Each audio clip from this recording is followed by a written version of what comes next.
첫 번째는 해상 풍력주입니다. 그동안 정부의 그린 뉴딜 추진 기대감으로 정말 많이 올랐습니다. 최근 조금 조정을 받고 있긴 해도 확실히 다른 테마주들보다는 여전히 강력한 상승세를 보여주고 있는데요. 앞으로도 계속 기대를 할 수 있을까요, 전문가님?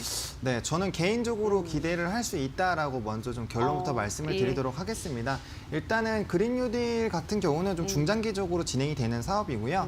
또 지금 해외에서도 이런 해상 풍력에 대한 관심도가 굉장히 높아지게 네. 되는 게 기존에 이제 수소를 좀 생산을 할 때 뭐 이산화탄소나 이런 것들이 발생할 수 있는데 그린 수소로 해서 이제 생산을 하게 되면은 이산화탄소가 발생하지 않습니다. 근데 그린 수소를 생산하기 위해서는 이제 해상 풍력에서 나오는 그런 신재생 에너지를 좀 활용해야 되는 그런 구조로 가고 있기 때문에 사실 수요도가 굉장히 좀 늘어나고 있는 부분이고요. 또 해상 풍력 같은 경우는 지상 풍력보다는 당연히 풍력이나 이런 부분들이 좋고 또 이제 입지적인 부분을 좀 선정하기가 좋습니다. 그렇기 때문에 물론 당연히 이제 이런 날개도 더 커야 되고 이제 구조를 하는 데는 조금 더 많은 비용이 발생하지만 그 이후에 이제 올 수 있는 그런 성과들은 훨씬 더 좋기 때문에 사실 굉장히 좀 기대가 되고 있다라고 보시면 좋을 것 같고요.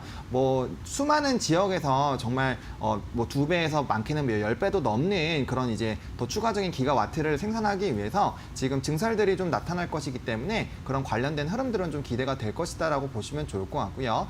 또 이제 문 대통령님께서 이제 2030년까지 5대 강국으로 좀 들어가 보자라고 좀 말씀을 또 하신 바가 있습니다. 그렇게 됐을 때는 당연히 뭐 이런 정부의 정책들이 풍력 쪽에서도 조금 더 강하게 갈 수 있는 그런 부분들이 나올 수 있고요. 그런 결과치가 또 나온다라고 했을 때는 또 국내 풍력주에 대한 기대감들이 굉장히 커질 수 있고 뭐 대표적으로 이따가 CS 윈드를 좀 말씀을 드리겠지만 뭐 전 세계적으로 기술력을 일단 갖고 있고 또 해상 풍력 타워에서는 뭐 거의 독보적인 입지를 갖고 있는 그런 기업들이 갖고 있기 때문에 이런 흐름들에 맞춰서 충분히 그런 흐름들은 좀 따라갈 수 있지 않을까라고 보고 있고요. 또 해상 풍력 협회에서는 지금 2019년에 보다 한 8배 정도가 더 높은 234기가와트까지 좀 확대가 되지 않을까라고 시장을 좀 확대를 하고 있습니다. 그리고 풍력 시장 같은 경우는 연평균 성장률도 9에서 12% 사이 이상으로 굉장히 크게 성장하고 있는 그런 섹터이기 때문에 이렇게 앞으로의 수요도가 높아지고 또 수소와 또 연관이 되어 있고 그리고 이제 우리 환경적인 부분에서는 뭐 국내에서는 수소나 전기 그다음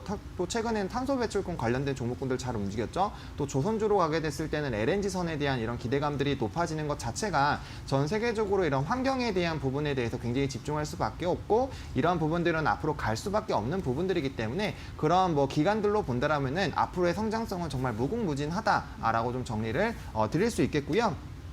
뭐 대표적으로 좀 차트를 한번 살펴보면 CS 윈드를 조금 먼저 살펴보도록 하겠습니다. 이 기업 같은 경우는 이제 주가가 이제 고공행진을 하다가 지금 단기적인 좀 조정을 받고 있는데 여전히 뭐 아직까지는 요 단기 위에 박스권을 그려본다라고 했을 때는 박스권 중간 라인에 위치해 있는 상황입니다. 그렇기 때문에 충분히 뭐 하반까지 아래까지 좀 나올 수 있지만 요 부분에서 지지가 나온다라면 다시 반등이 나오면서 좀 상승할 가능성이 크고요. 앞서 말씀드린 것처럼 전 세계적으로 여러 국가에서 이런 좀 그 풍력에 대한 기대감이 높아지고 있고 그린 수소에 대한 생산량이 나아갈 수밖에 없는 부분이기 때문에 그러한 부분들에서 좀 수혜를 많이 받지 않을까라고 보고 있고요. 3강 MNT도 마찬가지죠. 3강 MNT도 비슷한 흐름, 차트 흐름도 역시나 좀 비슷한 흐름을 갖고 있고요. 이 종목 역시나 관련된 흐름들로 좀 기대가 될 수 있겠다라고 말씀을 드릴 수 있겠고요. 아까 뭐 유니슨 같은 경우는 오늘장에서 좀 급락이 좀 나왔는데 그 전날에 좀 급등이 나온 바가 있기 때문에 좀 차익 실현 매물들이 좀 나오고 있다라고 보시면 좋을 것 같습니다. 그래서 단기적으로 상승하는 이런 움직임들이 나오고 있고 좀 중요한 라인들만 이탈하지 않는 것을 확인을 하게 됐을 때는 중장기적으로 충분히 상승 여력은 있다. 그래서 차라리 지금 시점에 오히려 조정이 좀 나올 때 박스권을 이제 만드셔가지고 이 박스권 하단 부분에서 각각 좀 접근해 보신다라면은 저점 매수 유효하셔가지고 중장기적으로 좀 노려볼 수 있지 않을까라고 좀 정리를 해드리겠고요. 뭐 LN선선도 그렇고 지금 해상풍력에 대한 그런 관련 섹터가 한 3-4섹터가 좀 같이 연결이 되어 있습니다. 그래서 그 관련주들에 대한 순환매 흐름까지 나올 수 있으니까 관련주들을 잘 기억을 하시고 그중에서 대장주들 흐름들을 빠르게 좀 캐치하셔가지고 순환매 흐름 나올 때 따라서 움직이신다면은 그런 부분에서도 좀 큰 수익을 보실 수 있지 않을까라고 첨언을 드려보도록 하겠습니다.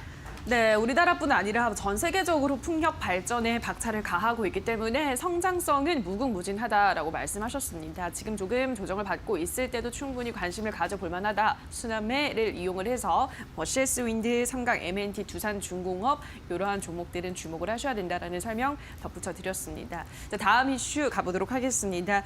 그동안 비대면 문화가 가파르게 확산되면서 수혜를 받았던 비대면 수혜주들 최근에는 주가 약세를 보이고 있습니다. 대표적으로 뭐 아이서포트, 카카오, 네이버 등등 대표적인 수혜주들 떠오르실 텐데요.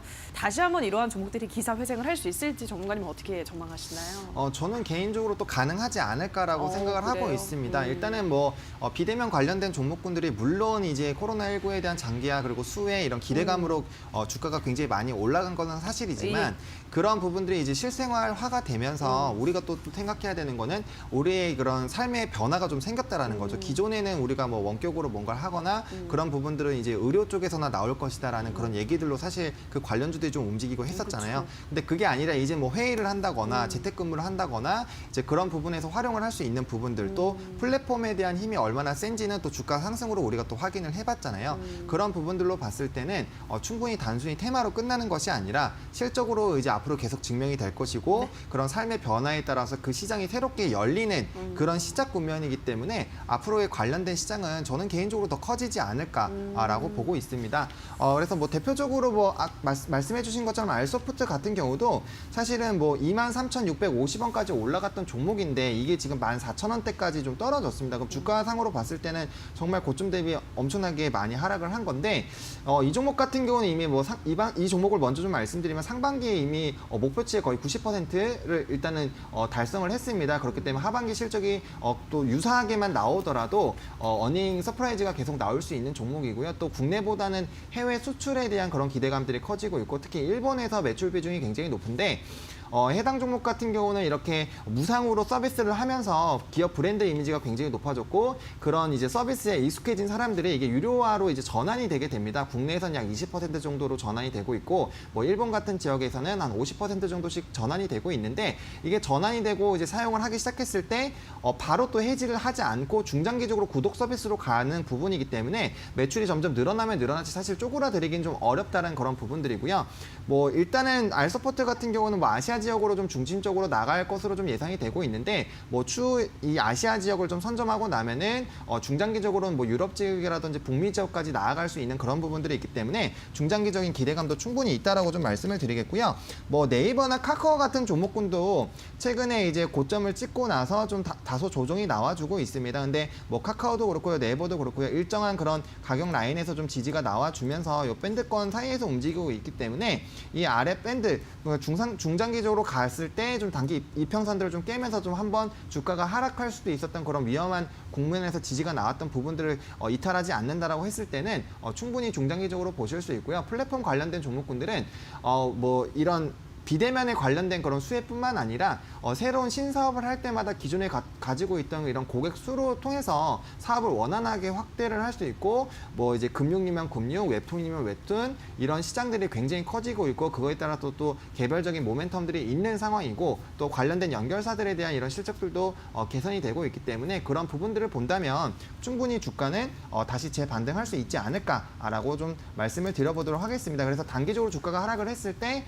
오히려 좀 접점 매수로 좀 접근할 수 있는 그런 하단 부분을 좀 잡으셔가지고 스윙 측면으로 좀 접근해 보신다면은 괜찮지 않을까라고 첨언을 드려보도록 하겠습니다. 알겠습니다. 이제는 단순히 테마가 아니라 실적으로도 볼 수 있기 때문에 지금 뭐 저점 매수의 기회로 활용해 보실 수 있다라는 점 투자 포인트를 찾아보자는 설명 전해드렸습니다.